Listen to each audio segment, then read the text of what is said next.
Welcome once again to A Word with Joy. I am just delighted to have you with us. This is Joy Bennett, your producer and host of A Word with Joy. Today we have a very special lady with us, very talented writer, screenwriter. She has a new movie out, and she's an English teacher. She's formerly English teacher. She has a master's in creative writing and education. Quite an accomplished lady. And you can get her books in the bookstore, Cooking for Ghosts, and the Diva Doctrine, all kinds of stuff at bookstores and Amazon.com. Patricia V. Davis. Welcome, Patricia. Thank you. Thank you very much. It's lovely to be here, Joy. I'm thrilled to have you. Thank you for your time. Patricia has a number of things in her background, but today we want to focus mostly on her movie that's coming out, which scared the pants off of me. And I have to turn the lights on, but I wanted to see, I went out, I watched half, then we had to go to dinner, and then I put the other half on, and it was really a good movie. It's kind of a slow build, and it gets to a real twisty ending, and it's just super. And the movie is Lyvia's House. It's coming out soon. It will be on pay-per-view and then on Amazon and all kinds of streaming places. Lyvia's House. So that's something coming up. And I wanted to talk to you a little bit about the transition from a writer to someone who produces and wrote a movie. Because there's a lot of people running around with screenplays under their belt, and they never see the light of day. They never get filmed. So I wanted to say, how did this happen for you, Patricia? Let's see. During COVID, I had a book come out on in November of 2019. Very excited about it, and then of course COVID came along, shut everything down, and all the big authors, big names, went online with their books, and for a minute or two, I felt sorry for myself. And then I looked around and I realized there were some debut authors who also weren't getting any, there was no place to go. The bookshops were closed, everything.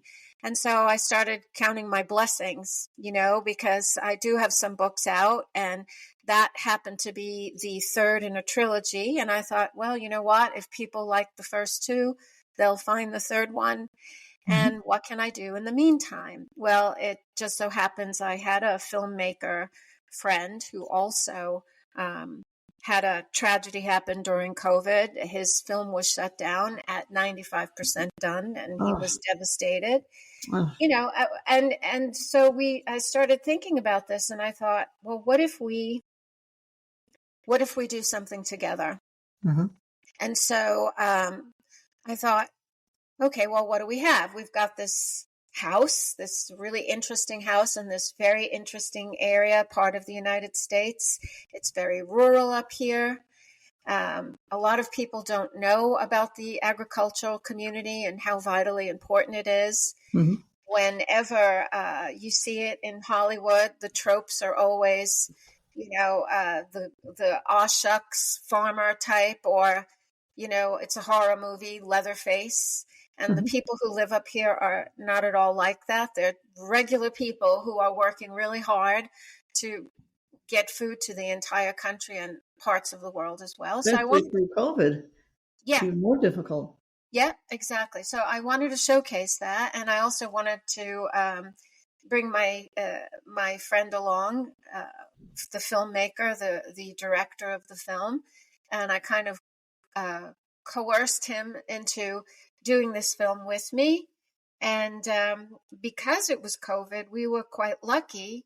We had a very small crew. We adhered to all of the COVID protocols, but everyone was available. Otherwise, I really don't think we would have gotten the great cast and crew that we had. I mean, it's my first film. I'm middle-aged. I'd never done a film before.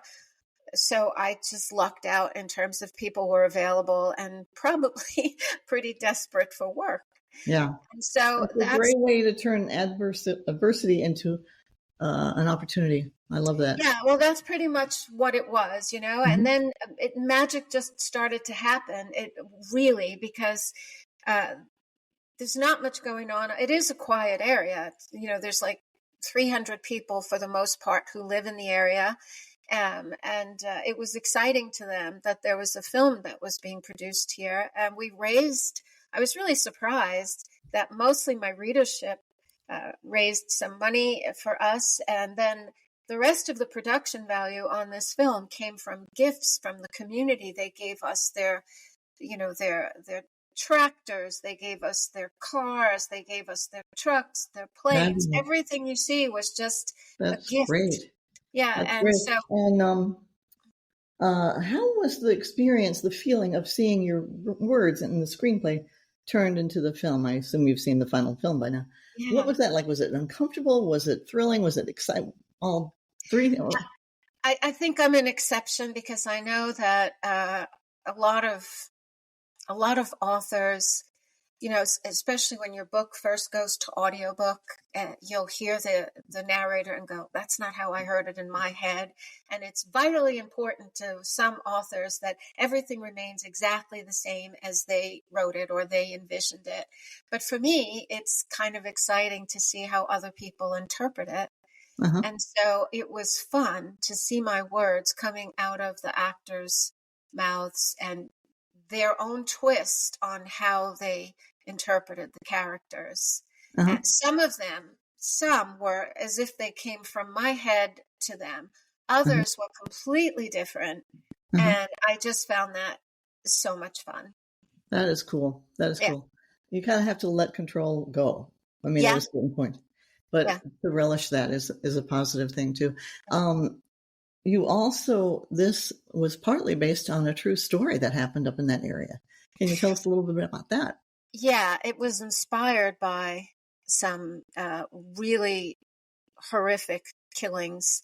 I mean, the story itself is not about a serial killer, but as you said, it was inspired by, I was thinking about what did I want the screenplay to be like? Like I said, I wanted to showcase the community and the people, but I also wanted something exciting and interesting for mainstream audiences. And so I looked it up. What are people most interested in? And it's not horror. It's not romantic comedy. It's thrillers. Thrillers seem to be the most exciting. I guess it takes people out of their own lives. And during COVID, that would have probably been a good thing. So what did I want to write? And I started doing some research and I found out about serial killings that had taken place up here in the 1970s, where a person who was hired to employ day workers on farms, orchards, and things like that, instead of paying them, he was killing these people and burying them in the orchards. And it took quite a while to discover this. And it was discovered just like you see it in the film. It was a Japanese farmer who saw a giant hole in his orchard, and he was wondering what this was about. And he asked the workers, and the workers didn't know, and he didn't like it. There was something suspicious about it, and so he went out the next night and saw that it was buried over, and he thought that people were putting trash in his orchard, which is a common thing because people come up here, they drop all kinds of things thinking nobody lives up here, Yeah. And so he started to uncover it and discovered a body. Wow. And that's what set. What year was that? That was in the 70s. So it's not that long ago. No. For some reason I had thought this was but it was fairly recent. It was recent. In fact, and I think a lot of people know about this. They don't. And it was the most prolific serial killer of the time. Everybody knew about the killer in the 70s in Southern California, but for some reason this one didn't go national, and it was literally the worst. They discovered 25 bodies, and they're pretty sure that there are others that they had uncovered. So what happened to the guy that caused it, all the murders? Was he caught and put in jail? Or what? Yes, he was caught, and ironically, as I started writing this, he was already 85, and he died in jail. Right before I started writing it. It was Wow. wild. Yeah. Mm-hmm. Interesting. That is Yeah. interesting. What about the process of changing your writing from, I assume, just writing out on either a computer or handwritten, Mm-hmm. a novel or nonfiction piece to a very strict format in a screenplay? How did you make the transition? Did you take a class? Did you use a computer program? Did somebody show you? Did you write it as a novel first, or fiction or nonfiction piece? How did that transition happen? The most, for me, everybody's different. Everyone will answer this question differently. But for me, the most challenging thing when I'm writing a novel is to make my reader have words on the page that the reader can smell and taste and touch and hear. So that's all your description. That you don't want your description to be boring. You want people to feel like they are actually in the setting, and it's challenging to do that. You have to really work at it. And dialogue has always been very easy for me. I've been lucky. I meet a lot of people. I'm very interested in talking to people. So, I hear people in my head as I'm writing. The challenge is the description. So when you're writing a screenplay, that's all taken away from you. You don't have to write that. You just say,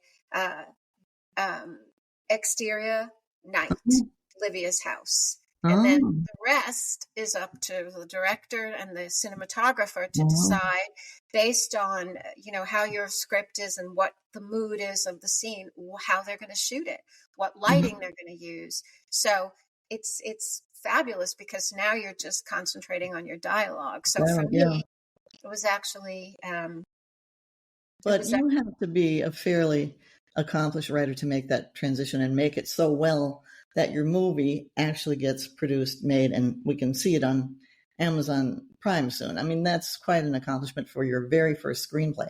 I mean, you haven't done any other film writing, to my knowledge, before that. I'm the producer. We produced it. We raised we produced it, but still, that's a leap. Oh, I see. A lot of people start with short films, and then they get, but you dive right into a feature-length film, which is quite an accomplishment. It's not my accomplishment. I have to be really honest. Yeah, here. I know. No, with the director and the cinematographer are amazing, and they were really amazing, and the acting was quite good, as you said. The actors were great. Yeah. They were super. I mean, like I said, I really enjoyed it. I told one of my contacts, horror is not my favorite. Now I have to watch it. It scares me to death. I'm like, come on, Joy, grow a pair. You can deal with this. And if I have to leave the lights on or whatever, watch it only during the daytime, whatever it is, I can get through it. But it's funny because horror is a huge, or thriller, as you say, horror, thriller, they're huge genres. People love them. Mm-hmm. And, it's a great way to, transition into the film world. But it definitely is, sometimes hard to watch. But I found your movie not that hard to watch. It was not this creepy, bloody, drenched, it was more a psychological thriller, which I loved. And between the acting and the settings and the historical link, it was really quite fascinating. So you had a great team with you. I'm sure if you want to discuss more about, them, that's fine. But the other thing, too, is you kind of have a background in the paranormal. Your Secret Spice Cafe trilogy is set on the RMS Queen Mary, and you were actually met a ghost from one of these things you had done previously. So that's kind of fascinating. So you're not that unfamiliar with the spooky, scary stuff. So that's a whole nother thing you can look into if you look under Patricia V. Davis's work. So she's definitely comfortable in that realm. What's your favorite? I know you have a lot of different interests. What's your favorite thing to do? Writing nonfiction, fiction, the film world? Is there anything? I know you've written quite a lot on the internet. Is there any favorite thing you like to do the most? Or I'm really didn't expect this screenwriting thing, and I'm really enjoying it at the moment. We have another one in development now, and that's going to take us to the Philippines. So Wow, that's pretty exciting. that's At, great. at the moment, I'm enjoying that. I Is it with the love. same team, same director and producers? It will be the same director. We this time we have Brand Cinema aboard with us from the very beginning. Brand Cinema popped on to Lyvia's house after we'd already completed filming, but now they are going to be with us from pre-production all the way through, and so. We will have the same director, but the cast will mostly be from the Philippines, and we have some exciting name actors that I Great. want to. Yeah, so yeah, it's making progress, So Well, you'll have to come back when that's all done and tell us about that one too. love to. Yes. But Patricia is not afraid to travel. She moved to Greece with a romantic thing. You got married, lived in Greece, you traveled. So shooting a film in the Philippines does not make you hesitate at all. It's just like, okay, that sounds good. We'll You're an see. adventurous soul, I'll tell you. Well, we have to be careful for monsoon season. So Oh my gosh. yeah, right now where the island that we'd like to do some scenes on is flooded. It's Oh, really awful. So we'll see what happens. It will be an adventure, just as you say. definitely, definitely. Completely different. That Yeah. sounds so exciting. Definitely come back when it's done and let me know about it. What about now I know you have children. Are they grown and older? And I don't know, how many kids do you have? Well, I have one biological son, and I have 4 stepsons. So we're a blended family here. So Are they older or yeah, yeah, okay they're all older. They're on all their own? And, stuff. adults. Yeah. And I know your husband's his family are rice farmers. Rice And farmers. that's Yes. where you live, up by the area Uh-huh. where the Lyvia's house was filmed. Yeah. And he's also a professional gambler. Yeah. So, Rice farming, I can tell you right now, is gambling. oh, It's really amazing. well, Like so is filmmaking. So is anything it really. is, yeah. I guess now that you say it like that, yes, yes, it is. Yeah. I Has mean, he rice been farming. Sorry, go ahead. has he been kicked out of casinos, or how does he manage that? Because I know I've heard if you get really good at gambling, they say don't come back or just go. You have to go to another one, or how does that work?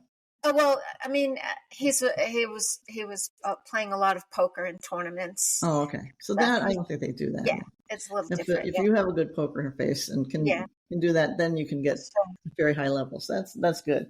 uh-huh, Yeah, I'd rather gamble with the stock market. I'm cheap. I'm uh-huh. a Capricorn. I mean, I Yes, put in $20 and I'm done. I'm I like, know. okay. But one time I was on a cruise ship and I won $5,000. No The kidding. first thing they give you is a tax form. It's like, okay, you got to pay taxes. But What? that's unusual. I mean, I'd rather take my chances with the educated risk of gambling in the stock market. If I have a little extra money, okay, buy, 5 shares of whatever.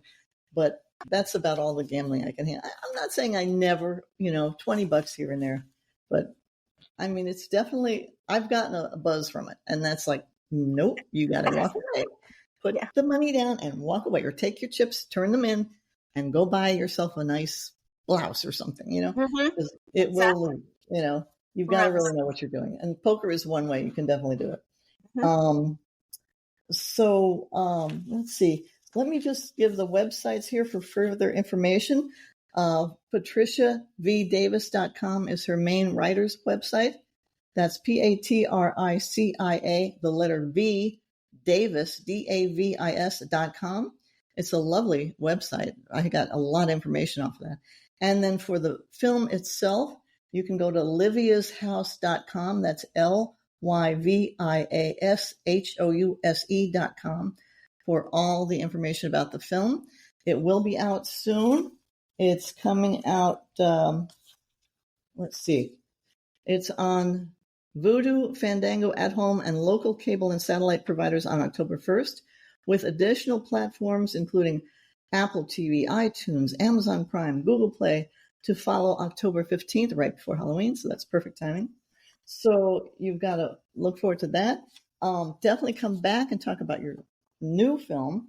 if you want to look up some of her books, she's got all kinds of, Cooking for Ghosts, Spells and Oregano, Harlot Sauce, The Diva Doctrine. I mean, just an amazing amount of work.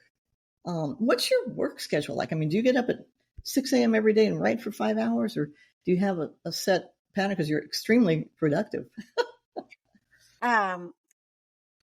Yeah, I keep to a schedule. If I'm in the middle of something that I'm really enjoying, I probably work too long at it. I have to force myself to take a break. Yeah. Everybody's different. Every writer you speak to will tell you something different. Mine is, if I'm really on a tear, I don't really want to stop. I'll keep going sometimes for 12 hours. It's probably not good. And they kind of have to pass a sandwich underneath the door to you to get you to eat. Well, that's amazing. And you could see it pays off because she's extremely prolific. Any other things you'd like to ask or point out that we missed? It's just funny because what I notice is I have a lot of supporters, which is wonderful. A lot of female. That's one of the reasons why the women in this story, Lyvia's house, and even in my books, they're always helping each other.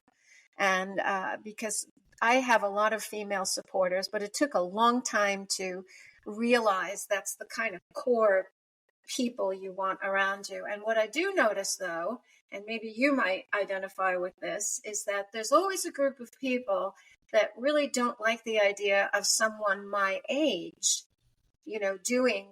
We're supposed to just like lay down and die when we're 40. And that's unfortunately, cool. It's still a thing.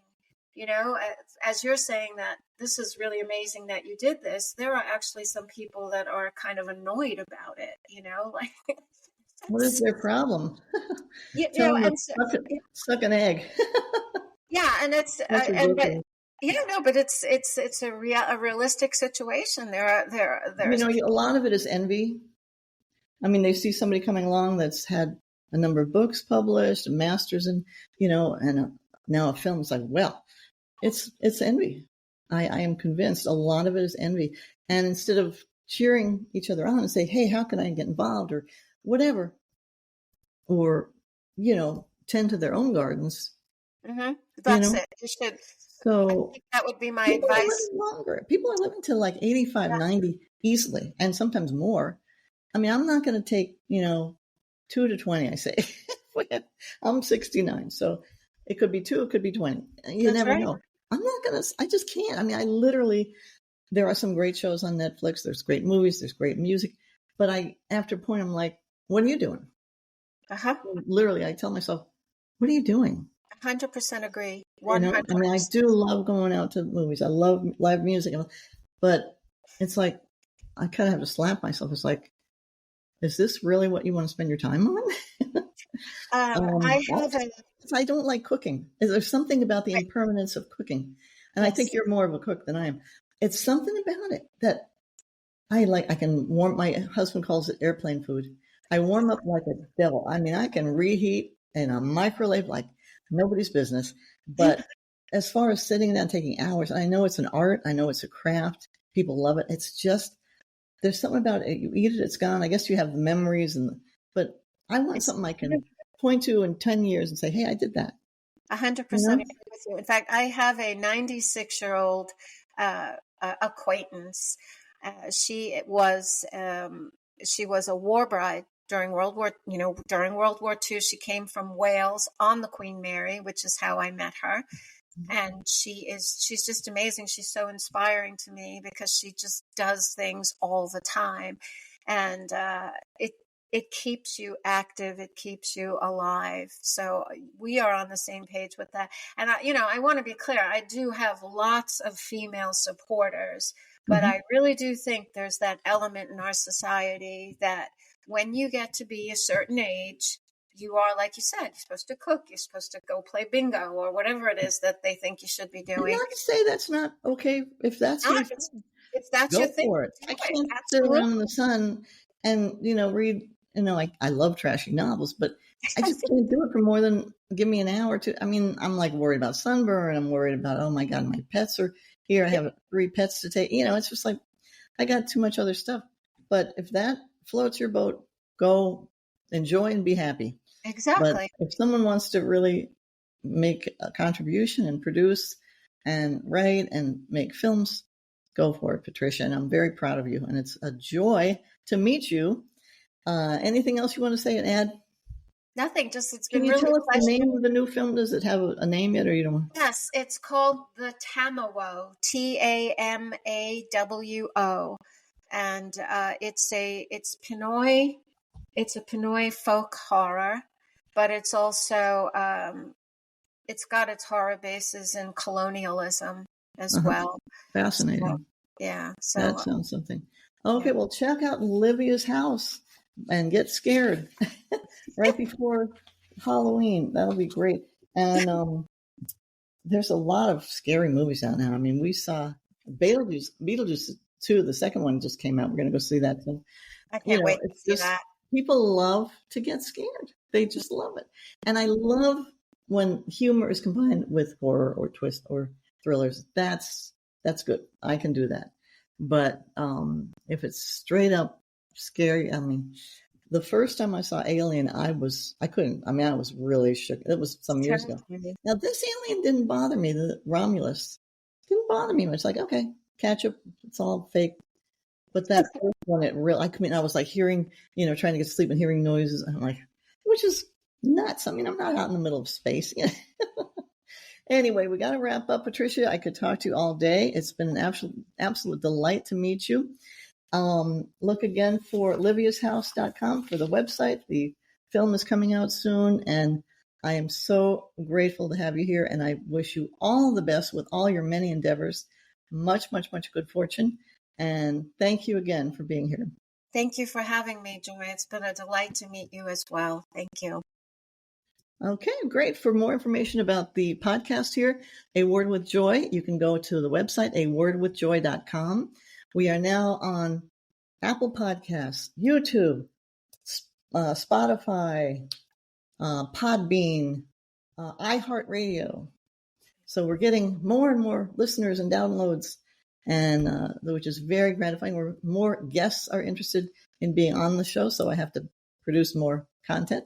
And if you have any questions, you can get a hold of me through the website there. My writer's website is joybennett.com. You can see all my work across the different things I've done. And once again, thanks for Patricia V. Davis for being with us.